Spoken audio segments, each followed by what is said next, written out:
I'm Pete White. I'm Stephen Mowry.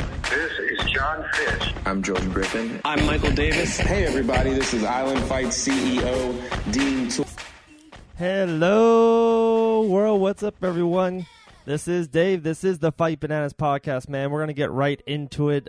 Sidney Outlaw just called in. I got him on hold. I can't wait to talk to him. He's my main man. He's been on the show multiple times. Stud athlete. He's got so much great things going on. First round management. We met him at Island Fights 51 when he armbar Zach Fierce. I just remember that moment. I'm like, oh, this is someone we got to talk to. So here we go, man. Sidney Outlaw's on the line. Fight Bananas podcast. All right, man. I'm telling you guys, we got Sidney on the line, my main man. Man, so much is going on with you, my man. Ah, brother, man. Thank you. I was just talking about it right before you got on. We met you. I remember meeting you at Island Fights 51, Pensacola Bay Center. You put that submission on the man. We had a great talk. You were funny as hell. I don't know if you remember. You were like challenging Habib. You were like, "I want Habib. He's my man. I want him." Yeah, definitely. And then you fought on Cage Fury. Didn't you fight? Around a month ago. And now I see you at American Top Team messing around with Jorge, messing around with Dustin the Diamond. I see the FRM shirts on you all the time. Man, tell us about the last 3-4 months. There you go. I like you. I like your energy. Cool people. Yeah, man. I'm just really, I'm out here in Florida right now. I was out here originally just to, give a different look for Jorge. Yeah. But with that said, I end up, these people are fantastic. Very, very good. Like, I end up liking it. So they say, yo, if you want, you can be a part of the team. Very, I took them up. And I'm still a part of, Team in New Jersey. For sure. Separating myself. I still got that they made me. So, and, I'm very, very fortunate. So I love life right now. I love life. I know, man. And it's getting better. You see progress. I feel like that's truly happening, seeing progress. You just said it, my man. If you don't progress, you stay still or you get left behind. And your skills were transferable. 8 months ago, I was like, oh, Sidney's going to be in the UFC if it's through the Dana White Contender Series, if it's going to be a short call-up, or maybe they're just going to give this man that 4-fight deal that he deserves. I knew it was going to happen soon. And then with you being at American Top Team and your name's been blowing up, I know you might not be hearing it, but like in the media part of it and just around we go to gym, we go to different events. Mr. Outlaw, that name is getting big down here in Florida. So, man, just big props to you. So excited. I can't wait for your career to really get going. I know that New Jersey show is coming soon to UFC, right?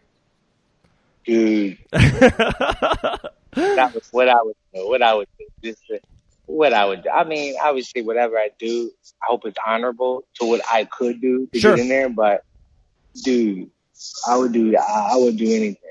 Yeah. I just, honestly, like I tell people, when they ask me, oh, well, hopefully it's never about it. I feel like it's never a fight that can get me in there. Mentally, I'm learning the difference between, before I say this, I'm just learning the difference between cocky, arrogant, and confident. You know what I mean? Yeah, so yeah. I don't want people to get my words, mixed up and stuff. You know what I mean? But I personally believe I was been ready for the UFC. Not just that, because my life, people don't know, is very hectic. I had my best friend and my boss, Rodney. He's my boss. He looked at me and was like, dude, you got too much shit. Training here. Yeah. Jersey's very hard. Everywhere is like an hour away. And I have to work. You hear what I'm saying? Everywhere I train is an hour away. I make sure I train at least 4 to 6 hours a day. Make sense? Yeah. And I work. So I'm used to sacrificing. I'm not sacrificing is easy. Cutting people off is easy. You know what I mean? Suffering is easy. This is what I do, right? So I'm willing to do anything. I'm willing to do everything. I always felt like I've been ready, And I felt like that because my work, the people I fought, you know, and the things I've sacrificed, you know, things I'm willing to sacrifice. But, you know, God only can give you can handle. So I felt like I've been ready because I worked hard. I'm continuing to work hard. I'm finding different ways to work hard. Like I'm at this gym. One of the best gyms in the world. Yeah, I like it. Not only that, I'm becoming a better person. Like I used to be around people that was like, they were dicks. You know, like they used to do little dickish. Can I say that on here? Oh, you can say whatever the fuck you want, my man. They used to be like little dicks, and it was cool to be a little dick. You know what I mean? Everybody wanted to be hard. Everybody wanted to be tough. Yeah. I was like, I understand we all fight, but don't get this mixed up. You know, do not get this mixed up at all. You know, and you know, it just I was really disappointed on some of the things because I'm trying to be a better person, not just a better fighter. You know what I mean? Oh, people for sure. If you're happy with yourself and you're being the best person you can be, like you said, the sacrifice, all that comes easy. The fighting just comes easy and natural. If you're happy waking up, you can put your head in bed. Even everything I do, man. If I can put my head down at bed, a busy day, and sleep easy, you know, life is good. Everything else just takes care of itself. Right. Yeah, absolutely right. And that's what I'm discovering on this journey. I just not only want to be one of the greatest fighters. It's going to take me some progress, you know what I mean? When I was younger, my goal was, I'm going to be a better fighter than John Jones at the weight class. But things just got caught up. So right now, I just got to make sure my journey is going to be tougher. That's why it's like almost like, you dig what I'm saying? Like, no, I feel it's you. like, it's compared to going to an Ivy League school just to get a mediocre job.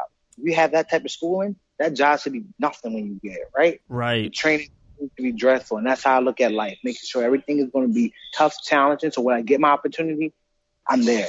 I like to like another thing. Like I will always make sure I do not have a comfort zone. Their discomfort is my comfort zone. Yes. And they say one of those guys that I don't have a discomfort zone. I'll make them. You know, I'll make whatever comfort zone that discomfort zone for.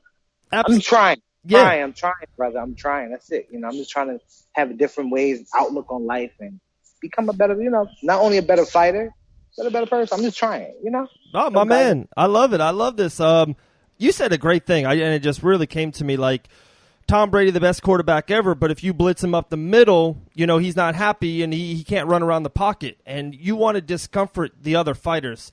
Stand-up people, you want to put them on their back.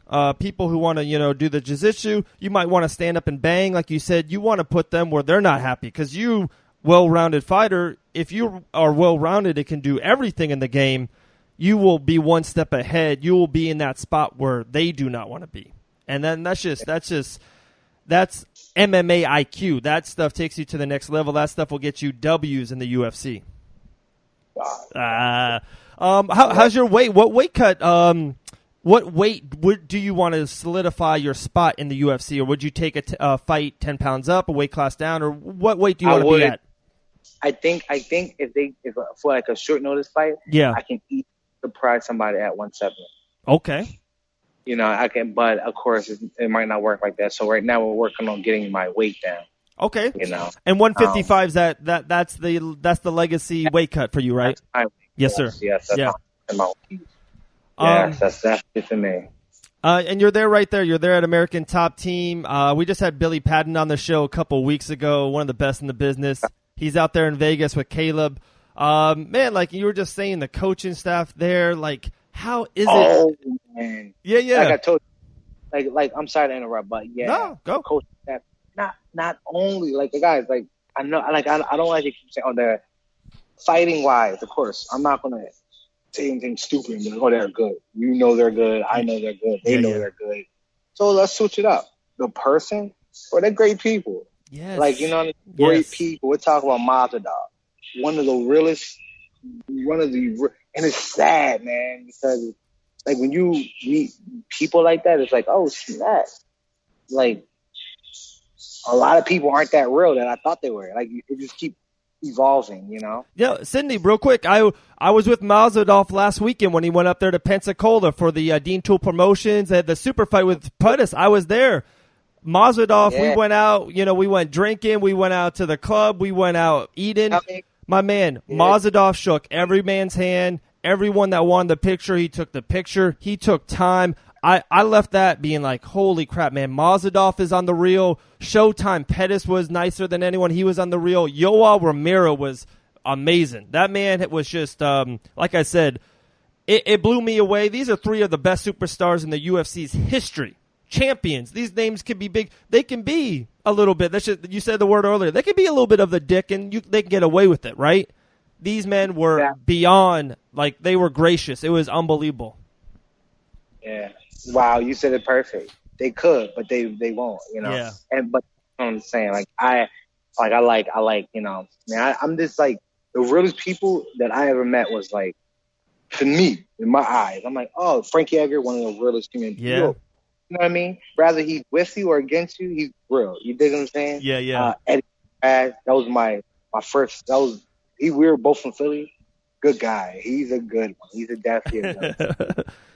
A good one. Marlon Moraes, dude. Oh yeah. How did you think that fight went? Better. He clearly won. Dominated. I thought he was gonna finish just the second or third round. Me too. Like it looked like didn't it look like he gassed out or something happened? I really don't know. That's the fight game. Yeah. I really have no idea. But I don't like that. I don't want people to think, oh, Marlon this or people talk. Marlon's one of the best fighters there. You saw what he was doing. Yeah. You saw what he was doing. The first round, it should have been like that. It should have been only 3 rounds, and Marlon should have got, or at the most 3 rounds. I don't know what happened. Clearly, something happened. Something had to happen. I don't know. I think gas. I don't really know. Marlon's a better fighter. Sucked that happened. I wish I want to say something, but it's like I just don't know the right thing to say. I just want people to know he's clearly the better fighter. It seemed to me in the first round when they were both healthy and when they were both full steam in them, Marlon easily won that first round against the triple champ. You know what I mean? So it was crazy. It's tough. And I don't want to discredit. I don't want people to think, oh, he's just hating on it. It just sucks because I look like one of those guys. People that like Henry Cejudo. You know, but Marlon was one of those. To me, it's like I'm biased and I'm real on the fact that it sucked that he lost. He lost about, I don't really, it's an excuse. It's a name of the game, right? But I feel like he's a hands down better fighter. You know, if you had your life, it's him. But I don't know. But with that said, Marlon, I'm being biased because I'm not only being biased, but Marlon, he was actually there for me. You know what I'm saying? For sure. I respect that. Out. Talking about another one, a big fight coming up, UFC 240. You got your boy Frankie versus Max in the main event for that title. Yeah. Greg Hardy's a big guy, right? Oh, Greg Hardy, man. He's been on the show before, too. GH, what's up? Man, that's Billy's Monster. That's coming up, San Antonio. I see you, Big Doug. On this little interview. It was so funny. I saw another interview, Outlaw, of the guy who Greg's fighting, Yuan. And the other guy was talking to him, and I wrote in the comments, I'm like, I'm sorry, you're a good man, but Greg Hardy's going to put you down. He didn't like that. More than that. And it's tough, man. That's a fight game. I hate calling fights now. Yeah. I hate it. Because it's like people just, he's going to win because he did this. You don't know anything. And it sucks when the guys win. It's like, what the fuck? You know, does my opinion even matter? You know what I mean? Does it really matter? Like, this guy, no smoke, just gas on a fight that he never probably been in. Never been punched in the face. Never been kicked. Not only that, he never been kicked by actually real fighters. He never been punched in the face by that he called a fight. And I'm just a guy that actually fight and didn't know what the hell I was talking about. I get upset. That's why. Well, that's the fight game. You know that. There's sometimes that the better fighter loses. Sometimes it's the better fighter, on a given night just didn't get the job done. That's the fight game. It happens. But you called it out. Frankie, just real quick. Frankie versus Max, UFC 240. That's an insane fight for that strap. What do you think can happen that night? Again, it's one of those things. It's like, I'm done. Like, I'm done. I'm not even going to, I don't even like watching it. Believe it or not, I don't even get nervous in my fight, but when I see my teammates, I get nervous for them. I don't know. I can't predict. You know what I mean? You understand? Yeah. When it's out of your hand, it's like, oh. Yeah, you would rather be in it yourself. So if it doesn't happen, it's on me. You know what I'm saying? No, I'm with you on that. Do you understand how the pressure it takes? Yeah. But did you get nervous for your fight? No. But my homegirl, Shout out to Jamie Driver. She's getting ready to fight.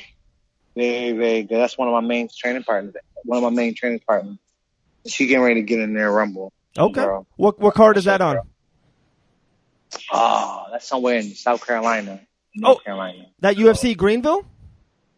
No, not the UFC one. It's another promoter. Okay. Real quick, we'll end it soon. I appreciate your time, Sidney. You can come on anytime. We always appreciate you. Tell me about that team, man. First Round Management. Abe and Malky, they were out there Saturday at Dean Tool Promotions. How did you get hooked up with them? How great have they been to you? And what's going to happen with you and FRM into the future? Well, obviously we're going to keep working. They're going to try to get me to a big organization. And with that said, they've been they got me out here. They George, I guess, asked about some wrestlers or whatever, and I don't know how or the conversation was brought up. But Abe always took me places. He always said, "Oh, my guy's better than your guy," and had me fight them. Always gave me the best fights. All of my fights been really best fights to elevate me. Obviously, you know what I mean. Yeah. But now at this point, I don't think I should be fighting anybody right now. It's just I want to get into an organization. They're helping me. Like I told you guys, it's not only about being a better fighter. I'm doing that. That's going to happen. But it's about being a better person, making sure I'm making the right move, having a plan. You know what I mean? And that's what they're trying to build me up because I made a lot of mistakes when I was younger. You know what I mean? A lot of mistakes when I was younger, so they're helping me clean that up. There's a lot going on, you know. They're not one of those guys that I know a couple management companies. They'll tell you like, oh, and not that I ever had to deal with them, but they'll say like, oh, we're gonna get you something, but never get you something, or say something, but it never end up happening. Then at the end of the day, you know, like that person's a liar. You can't say that person is literally not a liar. That's the definition of a liar. That's it. Right? With these people, they're honest. They're like, yo, we're gonna try to get you. If they can get you, they can get you. And they say, yo, we don't want to get you just gear. I want to get you money, you know. Or all we can get you is just gear. Is that cool, you know? Or if I can't get it, they'll probably go in their own pocket and get it. You know what I mean? Build me up so I can get more sponsors and get on TV and that. Nice. And that's really awesome. I appreciate them investing in their fight. You know, it's really awesome. That is, man. I just want to be the best one out.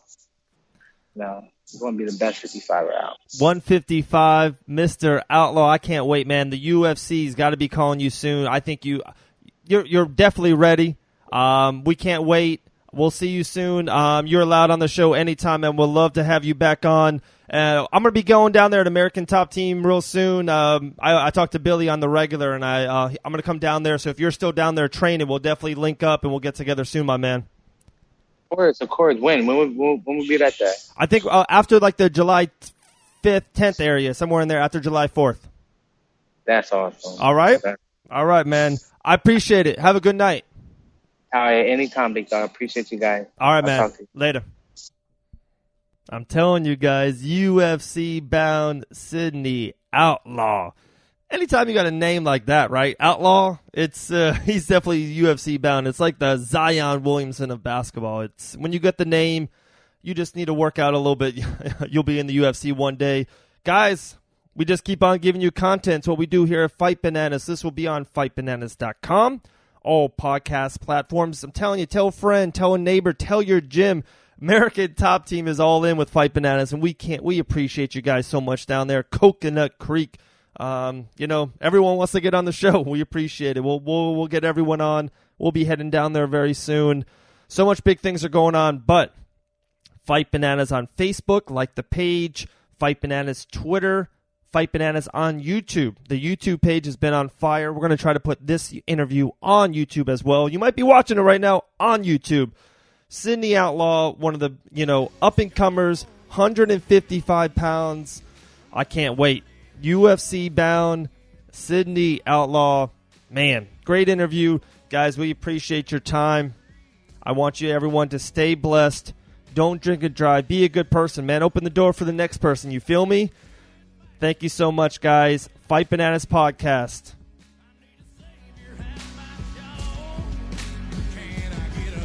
Let me get raise me up, hauling chickens to Kentucky in the back of beat-up trucks. Because all I'm seeing now is Hollywood wearing some hunting gear, and TV shows about idiots that think country is drinking beer. Sick of seeing skinny jeans smiling like a cover girl. I wanna see some kids out back with 22s popping squirrels. I wanna see some young guns going out.